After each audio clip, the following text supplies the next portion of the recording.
కుటుంబం సభ్యులు, గ్రామ పెద్దలు, పుర ప్రముఖులు విచ్చేసిన వారందరికీ కూడా హృదయపూర్వక నమస్కారాలు తెలియజేస్తాం. ఈరోజు గ్రామంలో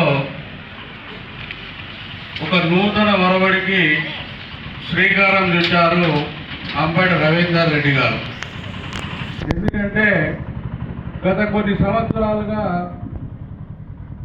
ఈ గ్రామానికి దూరంగా ఉండి కూడా ఈ జన్మనిచ్చిన గ్రామాన్ని సేవ చేయాలి, ఒక అభివృద్ధి పథంలో నడపాలి అని ఒక తపనతోని ఆయన మరల గ్రామానికి విచ్చేసి ఎన్నో సేవా కార్యక్రమాలు చేసి మరి ఇంతమంది ప్రజల మన్ననలు పొంది ఈరోజు సర్పంచ్గా గెలుపొందడం అనేది చాలా సంతోషం. ఈ సందర్భంగా వారిని హృదయపూర్వకంగా అభినందిస్తా ఉన్నాను.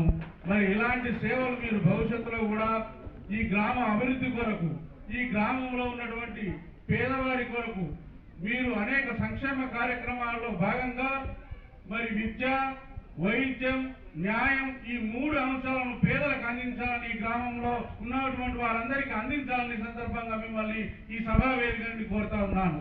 ఎందుకంటే ఈ గ్రామంలో మరి చదువుకున్నటువంటి యువత, చదువుకోవాలన్నటువంటి యువత, పేదరికంగా ఉన్నటువంటి యువత వాళ్ళందరినీ గుర్తించి వారు మంచిగా చదివే రీతిగా వాళ్ళ ఒక ఉత్తమ పౌరులుగా రాణించే విధంగా మరి సీనియర్ సిటిజన్లు ఎవరైతే ఉన్నారో వారికి ఉచితంగా వైద్యం అందించే విధంగా మీరు ఒక ప్రణాళిక తీసుకోవాలి. అదేవిధంగా మరి గ్రామంలో మరి అఖిలపక్ష సమావేశాన్ని ఏర్పాటు చేసి అందరి నాయకుల సమక్షంలో మాజీ సర్పంచులు అయితేమి, మాజీ ఎంపీటీసీలు అయితేమి, సీనియర్ సిటిజన్లు అయితేమి వీళ్ళందరితో కూడా ఒక యువతను కూడా ప్రోత్సహించి ఒక గ్రామ డెవలప్మెంట్ కమిటీని ఏర్పరచుకోండి. తప్పకుండా మీకు సహకారం అందించి ఇంకా ఈ అభివృద్ధి చెందే దిశగా గ్రామం ముందుకు పోతుందని కూడా ఈ సందర్భంగా మనవి చేస్తా ఉన్నాను.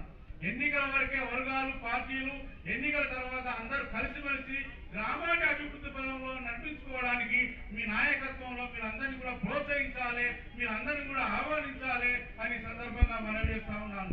మరి ఈ రోజు గ్రామంలో ఉన్నటువంటి సమస్యలు ఏంటి, దీనికి ఏ రకంగా మనం రామన్నపేటకి ఇంత సమీపంగా ఉన్నాం, ఈ గ్రామంలో ఇంకా డెవలప్మెంట్ కావాల్సిన అంశాలే ఉన్నాయి, మనం ఏ రకంగా ముందుకు పోతాం, మనం జిల్లా స్థాయిలో ఈ గ్రామాన్ని ఇంకా ఉత్తమ గ్రామంగా తీర్చిదిద్దాలన్న ఆలోచనతో మీరు ముందుకు పోవాలి. గ్రామ పంచాయతీలో ఉన్నటువంటి ఏ సమస్యలైనా కూడా మీరు త్వరగా పరిశీలన చేసి మీరు సమస్య దాన్ని తీవ్రతకు కృషి చేయాలి. మరి సమస్యలను పరిష్కరించే దిశగా మీరు ముందుకు పోవాలి.